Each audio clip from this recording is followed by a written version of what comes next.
स्वागत है आपका रामानुज की मैथ में। आज आपको हम निमसेट 2013 का पेपर का सर्कल का एक अच्छा क्वेश्चन कराएंगे। उससे बहुत कंसेप्ट भी आपका जनरेट हो जाएगा और एक एक लाइन के बारे में बता देंगे। जितनी चीजें हो सकेगी मैं कोशिश करूंगा इस क्वेश्चन से आपको ज्यादा से ज्यादा सिखा दूं, जैसे मैं हर वीडियो में करने की कोशिश करता हूं। तो चलिए शुरू करते हैं। निमसेट 2013 का सर्कल का क्वेश्चन है। क्वेश्चन क्या है बॉस, देखिएगा। The line 3x minus 4y plus 4 is equal to 0 and 6x minus 8y minus 7 is equal to 0 are tangent to the same circle.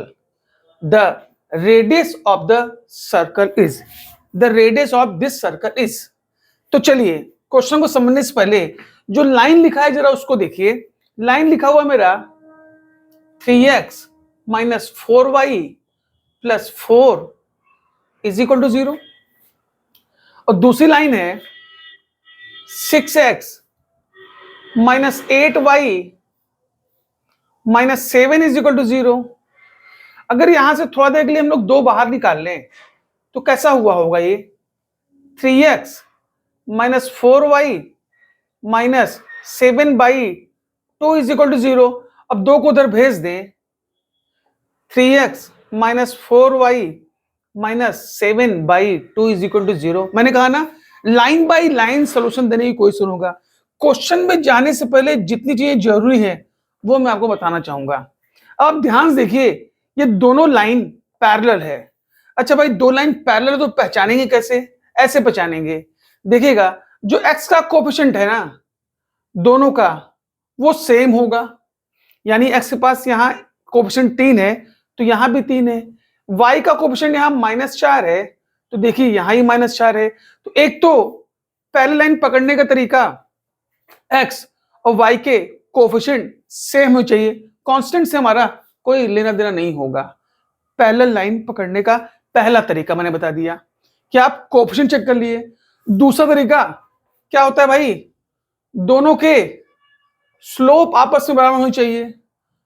दोनों लाइन के स्लोप आपस में बराबर होनी चाहिए, तो उससे ही पता कर सकते हैं कि दोनों लाइन मेरी पैरेलल है। यानी कि अगर इसका स्लोप निकालें तो लाइन का स्लोप होता है मेरा, अगर m1 निकालें तो ये होता है एक्चुअल में -a/b।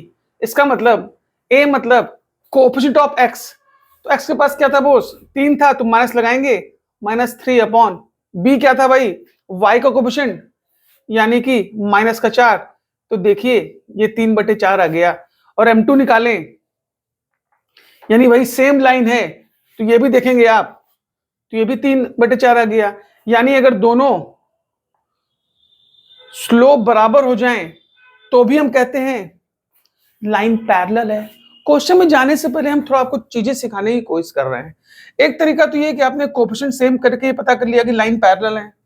एक तरीका है कि आपने स्लोप बराबर करके पता कर लिया कि लाइन पैरेलल है। स्केचिंग से भी आप पता कर सकते हैं कि लाइन पैरेलल है। फॉर एग्जांपल एक छोटा एग्जांपल ले रहे हैं, हमने लिखा x plus y is equal to 1 ले लिया।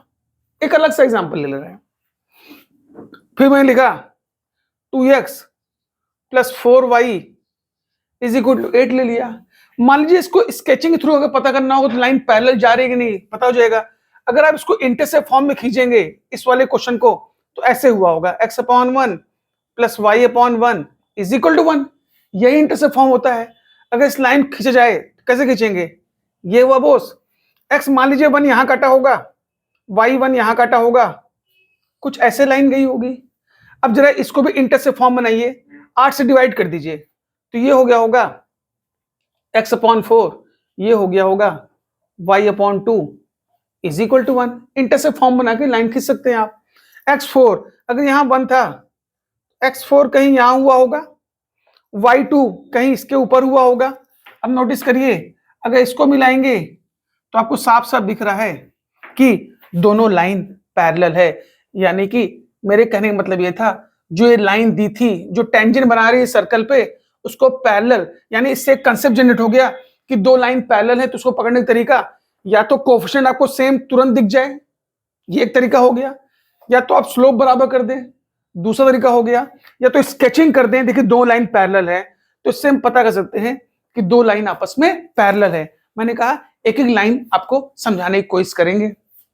ठीक बॉस, अब चलते हैं फिर से क्वेश्चन पे।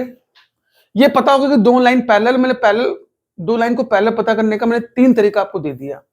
The line this one and this one are tangent to the same circle. किसी सर्कल पे ये दो लाइन टेंजेंट बना रही है, तो कैसे बना रही होगी? अगर लाइन पैरेलल है तो आप खुद सोचिए, एक लाइन अगर टेंजेंट बना रही है तो टच करते हो ऐसे गई होगी या ऐसे गई होगी, कुछ इसी तरह, या तो आप ऐसे किए होंगे। अगर लाइन दोनों पैरेलल हैं और टेंजेंट बना रही है, यानी कि कुछ इस तरह से इसका काम हुआ होगा भाई, या तो ऐसा हुआ होगा या तो ऐसा हुआ होगा। और लाइन पैरेलल है तो दो पैरेलल लाइन और टेंजेंट यानी सर्कल को टच करती जा रही है, तो एक लाइन कहीं यहां हुई होगी, एक लाइन कहीं यहां हुई होगी। तो मान लेते हैं पहली लाइन ये वाली मेरी ये है 3x minus 4y plus 4 is equal to 0, और दूसरी लाइन मेरी कुछ ये है 6x minus 8y minus 7 is equal to 0। अब बॉस रेडियस पूछ रहा है, यानी अगर इन दोनों पैरेलल लाइन के बीच की अगर हमको डिस्टेंस मिल जाए तो हमारा काम हो जाए। अगर डिस्टेंस मिल जाएगी तो यहां से यहां तक डिस्टेंस, यानी सेंटर से अगर कोई लाइन कोई कॉर्ड पास हो जाए तो उसे ये डायमीटर बोलते हैं। यानी अगर एक्चुअल में इसके डिस्टेंस हम निकालेंगे तो हमारा डायमीटर निकल जाएगा, और डायमीटर निकल जाएगा तो हाफ कर देंगे तो रेडियस निकल जाएगा। यानी अब बात ये फंस गई कि अगर इन दोनों पैरेलल लाइन के बीच की डिस्टेंस निकाल दें तो हमारा डायमीटर मिल जाएगा। तो दो लाइन के बीच की पैरेलल डिस्टेंस बॉस निकालते कैसे हैं उसका भी आपको मैं बेस्ट तरीका दूंगा, कोई फॉर्मूले की जरूरत नहीं है। मान लीजिए ये लाइन पैरेलल और लाइन दोनों पैरेलल होनी चाहिए, इनके बीच डिस्टेंस निकालनी है ना बॉस। तो क्या करते हैं, मान लो इक्वेशन 1 है और ये इक्वेशन 2 है बॉस। क्लियर है? एक एक चीज समझा दूंगा। तो पहले इक्वेशन में आप x में डाल दीजिए 0, डाल दिए भाई। अगर डालेंगे आप x में 0 तो नोटिस करिए ये कितना हो गया होगा, ये minus 4y plus 4 is equal to 0, यानी minus 4y is equal to minus 4। ये काट दिया यानी y इज इक्वल टू 1, यानी क्वाड्रेंट बन गया 0 से 1, यानी हमको एक पॉइंट मिल गया। अब इस पॉइंट से इस लाइन पर डिस्टेंस निकाल दिया जाए। यानी मैं आपको सिखा रहा हूं दो पैरेलल लाइन के बीच के डिस्टेंस निकालने का तरीका। कुछ नहीं करते हैं, x में 0 डालते हैं, y निकालते हैं, फिर उस पॉइंट से दूसरी लाइन पे परपेंडिकुलर डिस्टेंस का फॉर्मूला बहुत सिंपल होता है। मैं लिख देता हूं यहां पे, अगर कोई पॉइंट मेरा x1, y1 है और कोई लाइन है मेरी ax plus by plus c, तो किसी पॉइंट से किसी लाइन पे परपेंडिकुलर डिस्टेंस निकालने का फॉर्मूला होता है मॉडुलस लिख दीजिए, और जहां जहां x y वहां x1 y1 डाल दीजिए, यानी ax1 by1 plus c upon under root कर दीजिए x1 के कोएफिशिएंट का स्क्वायर यानी कि a का स्क्वायर प्लस b का स्क्वायर। इससे आप निकाल देंगे पॉइंट से लाइन पे डिस्टेंस निकालने का फॉर्मूला। हम लोग क्यों ऐसा कर रहे हैं, अगर दो लाइन के बीच की डिस्टेंस हमको मिल जाएगी, यानी एक्चुअल में हमको डायमीटर मिल जाएगा, उसी का आधा कर देंगे तो हमको रेडियस मिल जाएगा।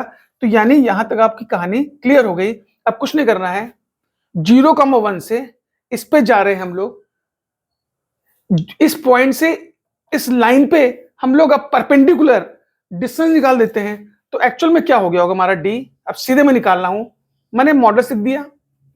अब 0,1 कहां जाएगा, x और y के पास जाएगा। x में गया होगा 0 तो ये 0 हो गया, y में गया होगा 1 तो ये माइनस का 8 हो गया, और ये -7 ऑलरेडी वैसे रहेगा, अपॉन कर दिया। अब अंडर रूट करेंगे आप बॉस, जब अंडर रूट करेंगे तो x से कोएफिशिएंट स्क्वायर यानी कि 6 का स्क्वायर आपने लिख दिया 36, और y कोएफिशिएंट स्क्वायर आपने लिख दिया 8 64, यानी कि अब ये हो गया आपका -15। चूंकि मॉड लगा है, डिस्टेंस हमेशा पॉजिटिव होती है, तो ऊपर वाला आपका जाएगा 15, और ये हो गया 36 और 64 आपका 100 होता है, और 100 का हो गया आपका अंडर रूट 10। अगर इसको आप काट दें तो 5 तिहाई 15 हो गया, 5 दूनी 10 हो गया, यानी दोनों की बीच की डिस्टेंस हमारी 3/2 आ गई बॉस। ये जब 3/2 आ गई तो एक्चुअल में इसको हम डायमीटर बोल रहे थे, हमसे पूछा था रेडियस। तो आप जानते हैं डायमीटर का हाफ कर दें तो मेरा रेडियस हो जाएगा, तो इसी का हाफ कर दिया जाए तो 3/2 इंटू 1/2 कर दें तो आंसर आ गया इसका 3/4। ये इस क्वेश्चन का मेरे आंसर हो गया। कैसा लगा मेरा सोल्यूशन? मैंने पहले लाइन बता दिया आपको, पॉइंट से लाइन पे परपेंडिकुलर डिस्टेंस बता दिया, यानी एक एक लाइन को मैंने जोड़ जोड़ के आपको इस क्वेश्चन को पूरी तरह से क्लियर करने की कोशिश की। जरूर बताइएगा मेरा क्वेश्चन कैसा लगा। बाकी जो भी क्वेश्चन हो आप कमेंट में दे सकते हैं। तो मैंने सोचा आप एक निमसेट का आपको सर्कल का क्वेश्चन कराएं, तो मैंने इससे आपको कंसेप्ट देने की कोशिश करी। तो अभी के लिए इतना ही करते हैं। वीडियो अगर अच्छा लग रहा हो लाइक करें, शेयर करें, सब्सक्राइब करें। अभी के लिए इतना ही। धन्यवाद। जय श्री राम।